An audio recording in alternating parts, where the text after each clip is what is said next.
Over the weekend, I was able to sit with and think about those last 3 days of Holy Week, Good Friday, Holy Saturday, and Resurrection Sunday. And have you ever thought about how they're like a glimpse into the entire story of redemption? Even our personal redemption stories, they're like a picture of what happens and what takes place. So in the Gospels, we see Jesus appearing to Mary in the garden where the empty tomb was, and he reveals himself to her because at first she thinks he's the gardener. And as I was reading these, it reminds me of another garden back in Genesis, the Garden of Eden, and a serpent sows seeds of doubt and death into a woman's heart, into Eve's heart. She passes the forbidden fruit to Adam and they partake, and the world spirals into sin and rebellion. And now we have here in this garden with the empty tomb, we have Jesus sowing seeds of life and resurrection into another woman's heart, and then commanding her to go and tell the others. And in this, I just see the reverse of the curse happening.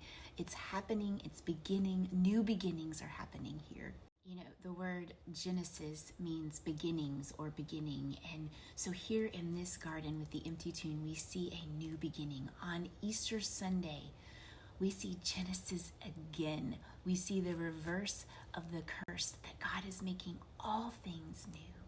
This just overwhelms me, because when we hear those words, He is risen on Easter Sunday, and we respond with He is risen indeed, our response is that truth sinking down into our hearts, so that when we face Easter Monday, we live in the reality that He is risen indeed. It's one thing for us to say He is risen. It's another thing for us to live like He is risen throughout the rest of the year, not just on Easter Sunday, but on Easter Monday and on Easter Tuesday and all throughout the year.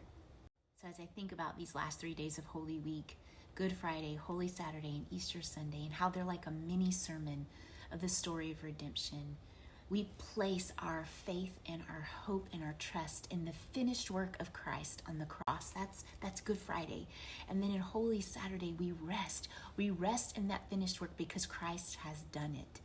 And then on Resurrection Sunday, we rejoice in the fact that Jesus was resurrected so that we would be resurrected. He defeated sin and death, and that He will one day come again to defeat it forever, because we do still struggle with sin in our lives. We do still experience death, but not an eternal death. And so the resurrection seals that promise for us.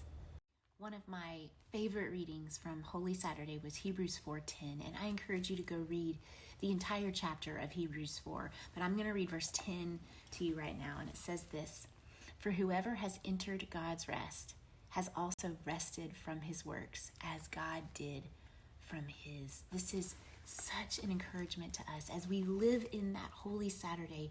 We have placed our faith and trust in Christ's finished work on the cross, and we rest in that finished work. We look forward, rejoicing in the fact that He has been resurrected from the dead, and that He will come again and resurrect our earthly bodies, and we will do away with sin and death forever. We rejoice in that, and we live in that holy rest. So as we enter into a new week, and Easter Sunday is behind us, may we allow that truth to ring in our hearts, that He is risen indeed, and that this will give us hope when we face trials, when we face sorrows, when we even face death. The hope that He is risen indeed, and that truth would seep down into our hearts every day of our lives.